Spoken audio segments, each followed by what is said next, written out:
tem piscina, tem churrasqueira, uma casa que nós já fizemos batismos, quem lembra? Isso, aquela casa do Caruara, para dia 12, o dia todo, para a gente estar lá, se divertir, é dia das crianças, né? Comer um churrasquinho, tudo isso, piscina, churrasco, tem os jogos, né, mesa de jogos, tudo, por R$20 por pessoa, tá? Provavelmente teremos ônibus também incluso, ainda não é certeza. Só que nós precisamos de 50 pessoas, é brincadeira, né? É rápido, né? 50 pessoas. Só cabe 50? Pode ser um pouquinho mais, né? Tá bom. Então os 50 primeiro que dá o nome estão garantidos. Porque aí depois a gente vai ver se pode, né? Então, ó, depois vocês passam o nome para a Valquíria, para a Dona Cida, para a Dona Glória, para a Dona Nina, tá? Quem estiver por aí dessas irmãs pode passar o nome para ela. Tá bom? Cida, Glória, Nina, Valquíria. Pode passar o nome para ela até domingo e tal, para a gente poder agilizar, né? R$20 tá bom, hein? Passar o dia, comer churrasco, brincar nos jogos. É um lugar muito bonito, Caruara. Se eu não me engano, tem ainda o Museu do Mar lá, né?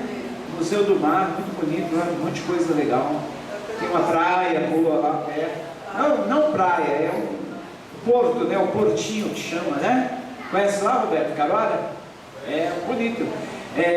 Pertence a Santos, então é bem administrado. É um lugarzinho gostoso para passar o dia, tá? Então, 20 por pessoa, criança também paga, né? Criança não, tem quantos anos?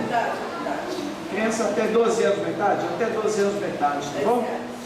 Beleza. Só que o problema é que a casa não comporta muita gente, tá? Então os 50 primeiros estão garantidos, depois os próximos a gente vai ver o que poderíamos fazer, amém? Eu falei de domingo, falei de dia 2, mas não falei de sábado. Sábado temos aniversário da igreja, grande culto, teremos igrejas convidadas, cantores, vai ser uma bênção, começando a partir das 20 horas, ok? Vai ter também um cachorro quente no dia, né? Beleza? Café da manhã. Café da manhã, já falei. Bom, vamos abrir então a Bíblia em Gênesis. Hoje eu estou meio fanhoso, porque eu estou meio gripado, mas a palavra vai ser pregada. A palavra é perfeita, né? Nós não somos, por causa dessas limitações, mas a palavra é perfeita. Então, com voz fanhosa ou não, a palavra é perfeita e sairá. Amém? Gênesis capítulo 26. Nós vamos falar sobre os poços de Isaac. Os poços que nós cavamos na vida. Vocês sabiam que a nossa vida é um constante escavar de poços? Né? Talvez você já tenha escavado muitos poços na vida, não tenha percebido isso, mas a gente vive escavando poços na vida, né? Você sabe, alguém já teve poço d'água em casa? Ninguém, só eu. A Janete já teve? Aqui não, né? A Dalica também já teve. Aqui dá para escavar poço. Tinha um poço. E dava água. Tinha quando comprou a casa, já tinha um poço. E dava água. Água boa? Dava água. Eu sempre ouvi dizer que aqui no litoral, você cava poço, só sai aquela água salobra, água de mar. Já tinha ouvido falar isso, Roberto? Eu fui na casa que tem até hoje lá. Poço, mesmo? Sai água boa? Aqui? Não, para minha novidade, eu não sabia, porque eu tive poço, mas lá em São Paulo, eu passei a infância em São Paulo, e meus pais tinham poço quando eu era criança, eu lembro disso, mas eu achava que aqui não dava poço d'água, achava mesmo, porque o pessoal fala que se você cavar vai aparecer água salobra, né, água do mar. Eu não sabia disso, olha. Então quer dizer que se a gente tiver problema de abastecimento d'água, é bom saber que dá para cavar poço, né? Só falar em poço d'água, dá uma vontade de tomar aquela água de poço. Água de poço é diferente, né?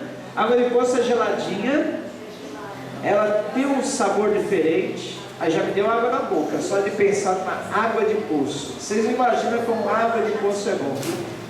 Água de poço é maravilhoso. Então, nós vamos ver em Gênesis 26, quando Isaac cavou poços, e quando nós cavamos poços na nossa vida, amém? Gênesis capítulo 26, o texto deve estar sendo projetado, e já está. Você pode acompanhar aí, ou acompanhar na Bíblia, mesma coisa. Houve fome naquela terra, como tinha acontecido no tempo de Abraão. Por isso Isaac foi para Gerar, onde Abimeleque era o rei dos filisteus. O Senhor apareceu a Isaac e disse: não desças ao Egito, procure estabelecer-se na terra que eu lhe indicar. Permaneça nesta terra mais um pouco, e eu estarei com você e o abençoarei. Porque a você e a seus descendentes darei todas estas terras, e confirmarei o juramento que eu fiz a seu pai Abraão. Tornarei seus descendentes tão numerosos como as estrelas do céu, e lhes darei todas essas terras, e por meio da sua descendência todos os povos da terra serão abençoados. Porque Abraão me obedeceu e guardou meus preceitos, meus mandamentos, meus decretos e minhas leis. Assim Isaac ficou em Gerar. Quando os homens do lugar lhe perguntaram sobre a sua mulher, ele disse: ela é minha irmã. Teve medo de dizer que era sua mulher, pois pensou: os homens desse lugar podem matar-me por causa de Rebeca, por ser ela tão bonita. Isaac estava em Gerar, já fazia muito tempo. Certo dia Abimeleque, rei dos filisteus, estava olhando do alto de uma janela, quando viu Isaac acariciando Rebeca, sua mulher. Então Abimeleque chamou a Isaac e lhe disse: na verdade ela é tua mulher, por que me disseste que era tua irmã? Isaac respondeu: porque pensei que eu poderia ser morto por causa dela. Então disse Abimeleque: tens ideia do que fizeste? Qualquer homem bem poderia ter se deitado com tua mulher, e terias trazido culpa sobre nós. E Abimeleque advertiu todo o povo: quem tocar nesse homem ou em sua mulher, certamente morrerá. Isaac formou lavoura naquela terra, e no mesmo ano colheu a 100 por 1. Porque o Senhor abençoou, o homem enriqueceu, a sua riqueza continuou a aumentar, até que ficou riquíssimo. Possuía tantos rebanhos e servos, que os filisteus o invejavam. Estes taparam todos os poços que os servos de Abraão, pai de Isaac, tinham cavado na sua época, enchendo-os de terra. Então Abimeleque pediu a Isaac: sai de nossa terra, pois já és poderoso demais para nós. Por isso Isaac mudou-se de lá, acampou no vale de Gerar, e ali se estabeleceu. Isaac reabriu os poços cavados no tempo do seu pai Abraão, os quais os filisteus fecharam depois que Abraão morreu, e lhe deu os mesmos nomes que seu pai lhes tinha dado. Os servos de Isaac cavaram no vale e descobriram o veio d'água, mas os pastores de Gerar discutiram com os pastores de Isaac, dizendo: a água é nossa. Por isso Isaac deu ao poço o nome de Ezeque, porque discutiram por causa dele. Então os servos cavaram outro poço, mas eles também discutiram por causa dele. Por isso o chamou Sitna. Isaac mudou-se dali e cavou outro poço. Ninguém discutiu por causa dele. Deu-lhe o nome de Reobote, dizendo: agora o Senhor nos abriu espaço, prosperaremos nessa terra. Dali Isaac foi para Berseba. Aquela noite o Senhor lhe apareceu e disse: eu sou o Deus de seu pai Abraão. Não temas, porque eu estou com você. Eu o abençoarei e multiplicarei os seus descendentes por amor a meu servo Abraão. Isaac construiu nesse lugar um altar, invocou o nome do Senhor. Ali armou o acampamento, e seus servos cavaram outro poço. Senhor, nós queremos agradecer-te pela tua bondade, pelo teu amor, pela tua misericórdia. Queremos agradecer-te porque tu és o Deus de promessa. Tuas promessas nunca falham, as tuas promessas sempre se cumprem. Queremos te agradecer porque Sabemos que assim como abençoaste teu servo Isaque, através da obediência dele, mandou ele ficar naquela terra, ele ficou, ali ele abriu poços, ele prosperou, ele plantou e colheu. Sabemos que na nossa vida também não é diferente. Quando obedecemos a Ti, quando fazemos aquilo que Tu nos manda, quando nós somos fiéis, Tu também, Senhor, responde com a Tua fidelidade, com a Tua bondade, com o Teu amor, e sempre nos abençoa. Seja assim conosco, sempre. Amém. Amém. Não é de poço, mas é boa água também, né? Queridos, aqui no capítulo 26 do livro de Gênesis, nós vemos Isaque. Quem era Isaque? Filho de Abraão com Sara, aquele que nasceu de uma promessa, porque Abraão já era avançado em idade, não podia ter filhos, Sara era estéril, não podia ter filhos, e Deus prometeu a eles um herdeiro, um descendente, e nasceu Isaque. Isaque cresceu. Quando estava na adolescência, Deus o pediu em sacrifício a Abraão. Abraão prontamente entregou, e quando Deus viu que Abraão era fiel, Deus falou a Abraão: olha, não precisa mais sacrificar o menino, porque agora eu sei que tu és fiel. E ali prometeu a Abraão que iria abençoá-lo, e também iria abençoar a sua descendência.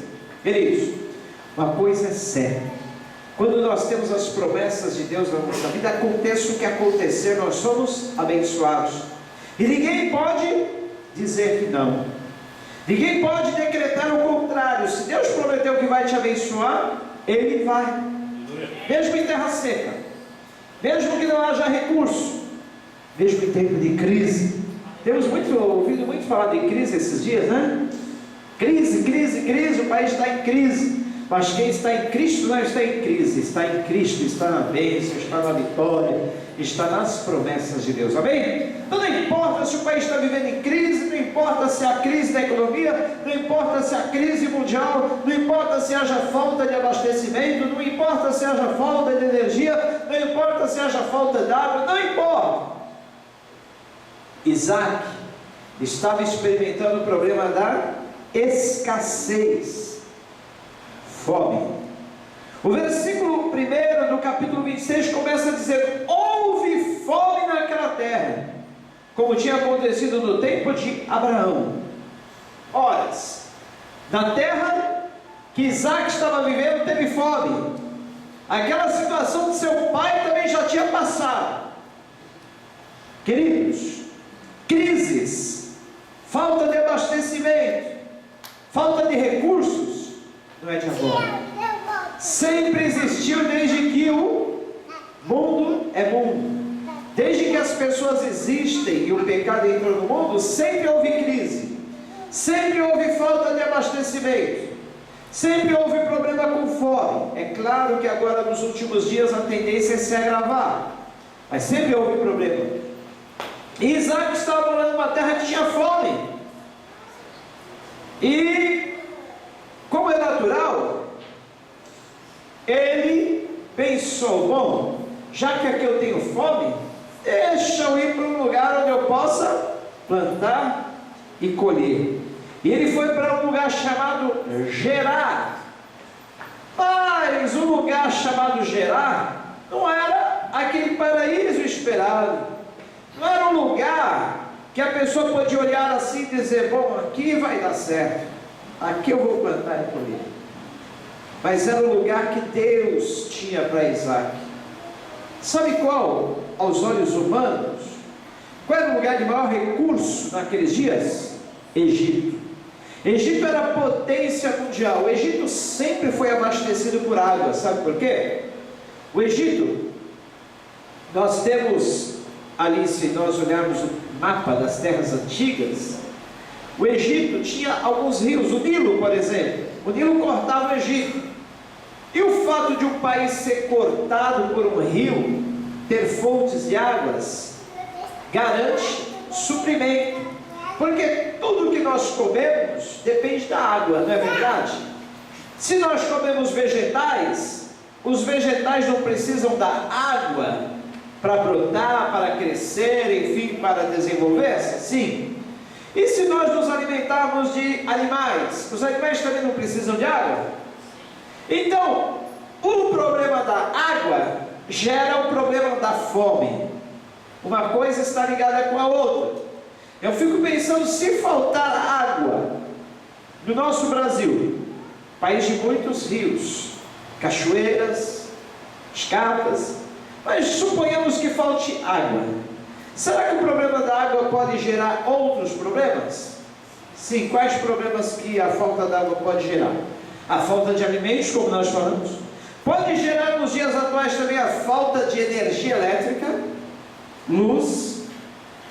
Pode gerar uma crise em prática dos setores industriais, porque a água também alimenta as indústrias. Enfim, gera um problema de proporções gigantescas e enormes. Vocês nem imaginam.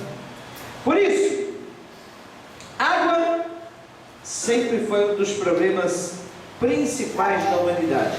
Então Isaac está ali naquela terra chamada Gerar.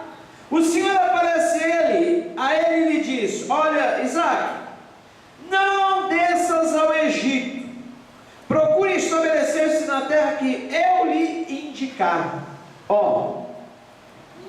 Percebam aqui que Deus deu uma ordem a Isaac, e dessa ordem vai depender a prosperidade e a bênção da vida de Isaac. Tudo dependeu dessa ordem. Qual foi a ordem que Deus deu a Isaac? Isaac, não desças ao Egito. Egito é lugar de recurso, Egito é lugar de possibilidades, Egito é uma grande potência, mas não desças para lá. Fique na terra que eu lhe indicar.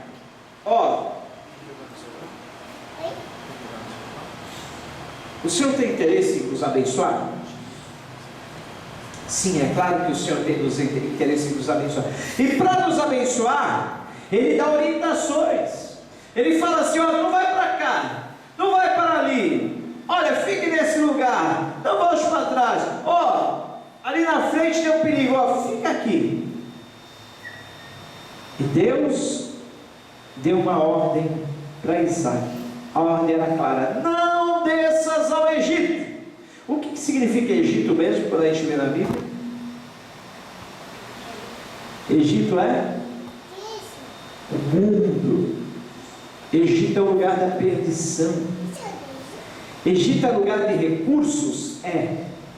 Egito é lugar de riquezas? Mas é também lugar de perdição. É o mundo. E o Egito para nós, nos dias de hoje, significa aí o sistema do mundo. Significa um mundão, que Satanás muitas vezes nos tenta voltar. Olha, volte para o Egito, vá lá tem as riquezas que você procura, lá tem os prazeres, tem as diversões, recursos, dinheiro, bens materiais, e você fica naquela tentação de voltar ao Egito, ou seja, sair dos caminhos de Deus para voltar para trás. E voltar atrás é o que mesmo? É retroceder. É o contrário de avançar. É o contrário de não ir para frente. Então o Egito é o lugar onde nós não devemos voltar. Está fora de cogitação. E Isaac resolveu obedecer a voz do Senhor, porque o Senhor disse: olha, procure estabelecer-se na terra que eu lhe indicar. Permaneça nessa terra mais um pouco. Olha, a situação pode estar difícil, olha, as coisas podem estar indo mal, mas fica nessa terra só mais um pouco, fica nesse lugar só mais um pouquinho. E é nesse mais um pouquinho muitas vezes que a gente perde a bênção. Falta só mais um pouquinho para a bênção chegar, e nos desesperamos e nos impacientamos e queremos desistir e queremos voltar atrás. Quando Deus fala: fica mais um pouquinho, Fica mais um pouquinho nessa terra. Fica mais um pouquinho nesse lugar. Não volte atrás, não retroceda. Não olhe para onde você veio. Fica aqui, só mais um pouquinho. E a promessa do Senhor foi: eu estarei com você e o abençoarei. Porque a você e a seus descendentes darei todas essas terras e confirmarei o juramento que fiz a seu pai Abraão. Tornarei seus descendentes tão numerosos como as estrelas do céu, e lhes darei todas essas terras, e por meio da sua descendência todos os povos da terra serão abençoados. Porque Abraão me obedeceu e guardou meus preceitos, meus mandamentos, meus decretos e minhas leis. Quando Deus tem uma promessa na vida do homem, Ele cumpre. Ele é fiel. Ele não é homem para que minta, não é filho do homem para que se arrependa. Quando Deus faz uma promessa, Ele cumpre. E Deus tinha uma promessa na vida de Abraão. Qual era a promessa? Olha, Abraão, eu vou abençoar você e vou abençoar a sua descendência. Olha, Abraão, sua descendência vai ser tão numerosa como o pó da terra e como as estrelas do céu. Conta o pó da terra, se é que tu pode contar? Não posso. Conta as estrelas do céu? Não posso. Quando eu era criança, a gente costumava brincar de contar estrelas. E a gente contava, nunca conseguia contar todas as estrelas. São Paulo, na época, né, não tinha muitas luzes, o lugar era meio escuro, dava para ver muitas estrelas, lugar alto. Mas a gente contava, não dava para contar tudo. Aí alguém fala para ele: não conta estrela porque nasce uma pirruguinha no seu dedo. Você já sabia? Alguém já sabia disso? Essa superstição dos antigos, né? Você contava estrela também, Taia? É? Nasceu verruga? Sim. Quê? 5 verrugas? Ah, mas não era de contar estrela. É coincidência. Ela contava estrela, nasceu 5 verrugas. Mas é coincidência. Não nasce verruga, não. Do dedão do pé também? Porque você contava. Essa danhada cheia de.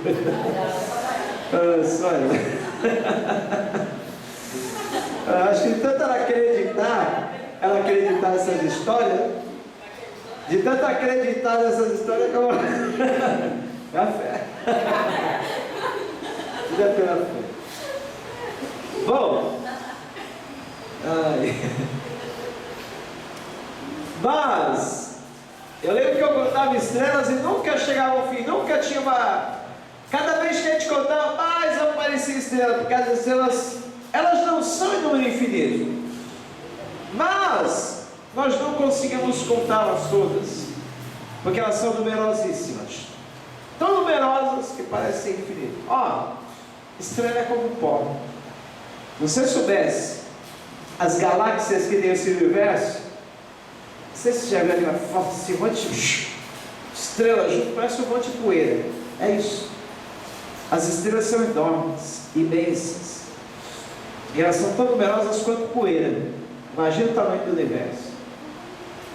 Se viajasse aí, olha, a 400 km por hora, em 100 mil anos você não conseguia percorrer toda a extensão do universo. Viajando a 400 km por hora, em 100 mil anos você não conseguia percorrer todo o universo.